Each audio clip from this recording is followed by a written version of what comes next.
తమిళనాడు తిరుపట్టూరు జిల్లాలోని యలగిరి హిల్స్ నుంచి ఒక కారు చెన్నైకి బయల్దేరింది. 4:30 గంటల ప్రయాణం. లోపల ఉన్నది పచ్చి బాలింత.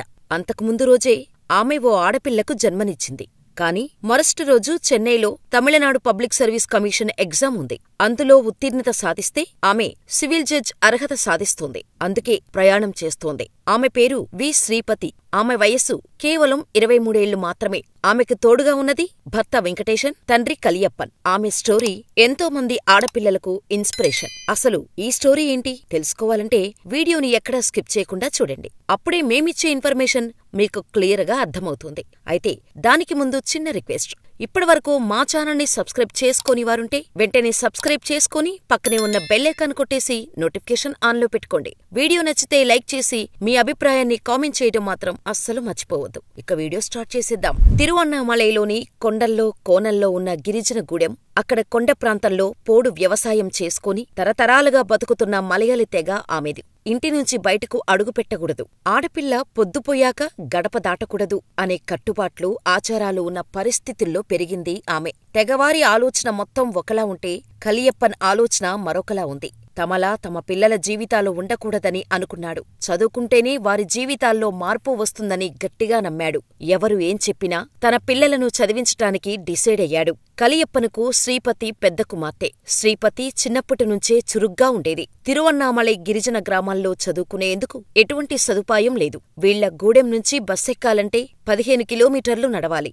అందుకే కుమార్తె చదువు కోసం కలియప్పన్ అక్కడి నుంచి 100 కిలోమీటర్ల దూరంలో ఉన్న తిరుపట్టూరు జిల్లాలోని యలగిరి హిల్స్ కు మకాం మార్చాడు. ఇక్కడ కొండల్లో వ్యవసాయమే అయినా వీళ్లుండే అత్తనాపూర్లో ఇంటర్ వరకు చదివించే మిషనరీ స్కూలు ఉంది. అక్కడే శ్రీపతి ఇంటర్ వరకు చదువుకుంది. ఇప్పుడు ఆడపిల్ల చదివి ఏం చెయ్యాలంటూ అని తోటి తెగవారు కలియప్పన్ని, అతని భార్యని సూటిపోటి మాటలు అనేవారు. ఇంత వయసు వచ్చినా పెళ్లి చేయకుండా చదువులు అంటూ తిప్పుతున్నారంటూ బంధువులు ఇబ్బందులు పెట్టారు. ఎవరెన్ని మాటలు అన్నా తమ కుమార్తె చదవాల్సిందేనని ప్రోత్సహించారు కలియప్పన్ దంపతులు. అలా ఇంటర్ పూర్తి చేసింది శ్రీపతి. ఇంటర్ తర్వాత లా చదవాలని అనుకుంది శ్రీపతి. ఇంటర్లో మంచి మార్కులు రావటంతో 5 ఏళ్ల లా కోర్సులో చేరింది శ్రీపతి. కాని అప్పటికే బంధువులు, తమ తెగ పెద్దల నుంచి ఒత్తిడి రావటంతో కలియప్పనుకు మరో దారి లేక కుమార్తెకు అంబులెన్స్ డ్రైవర్గా పనిచేసే వెంకటేశన్తో పెళ్లి చేశాడు. పెళ్లైనా శ్రీపతి చదువు ఆపలేదు. భార్యలోని పట్టుదలను చూసిన భర్త కూడా శ్రీపతిని బాగా చదవాలని ఎంకరేజ్ చేశాడు. అలా తండ్రి, భర్త ప్రోత్సాహంతో డాక్టర్ బిఆర్ అంబేద్కర్ లా విశ్వవిద్యాలయంలో పీజీ చేసింది. ఎంఎల్ పూర్తయిన కొద్ది రోజుల్లో సివిల్ జడ్జి ఉద్యోగాల భర్తీకి Tamil Nadu public service commission notification విడుదల చేసింది. ఆ ఎగ్జామ్ రాసేందుకు దరఖాస్తు చేసింది శ్రీపతి. ఇంతలో ఆమెకు మరో చిక్కు వచ్చి పడింది. అప్పటికీ తాను గర్భవతిని అని తెలిసింది.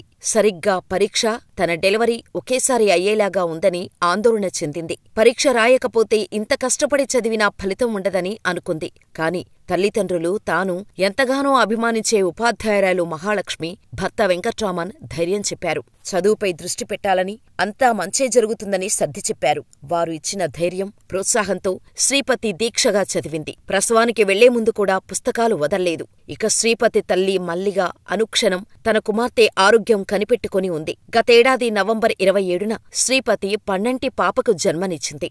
2 రోజుల బాలింతగా ఉన్న ఆమె నవంబర్ 29న 250 కిలోమీటర్ల దూరంలో ఉన్న చెన్నైకు వెళ్లి పరీక్షకు హాజరైంది. వెళ్తే ప్రాణాలకే ప్రమాదమని వైద్యులు ఆమెను వారించినా వినలేదు. తన శ్రమ వృధా కాకూడదని వేడుకుంది. తల్లిదండ్రులు, భర్త సహకారంతో పసిగుడ్డుతో ప్రయాణం చేసి పరీక్ష రాసింది. ఇక రాత పరీక్షలో ఎంపికై ఇంటర్వ్యూకి అర్హత సాధించింది. ఫైనల్ రిజల్ట్స్ విడుదల కాగా జూనియర్ సివిల్ జడ్జిగా ఎంపికైంది శ్రీపతి.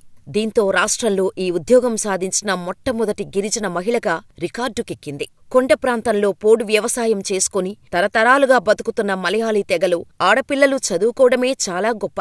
అటువంటిది లా చేయడం ఇంకా విశేషం. ఇక రాష్ట్రంలోనే మొట్టమొదటి సివిల్ జడ్జి కావడమంటే చరిత్రే. చదువుకి పెళ్లి అడ్డుకాదని నిరూపించింది. అంతేకాదు, తొలిసారి సివిల్ జడ్జి ఉద్యోగానికి ఎంపికైన గిరిజన మహిళగా తన పేరుతో చరిత్రను లిఖించింది ఆమె శ్రీపతి. శ్రీపతి విషయం తెలిసిన తమిళనాడు సీఎం స్టాలిన్, తమిళ సినీ ప్రముఖులు ఆమెకు అభినందనలు తెలియచేశారు. అన్ని వసతులు ఉన్నా చదవటానికి ఇంట్రెస్ట్ రావటం లేదని కొందరు, చిన్న కష్టం వచ్చినా నా లైఫ్ ఇంతే అంటూ ఆగిపోయేవారు ఇంకొందరు.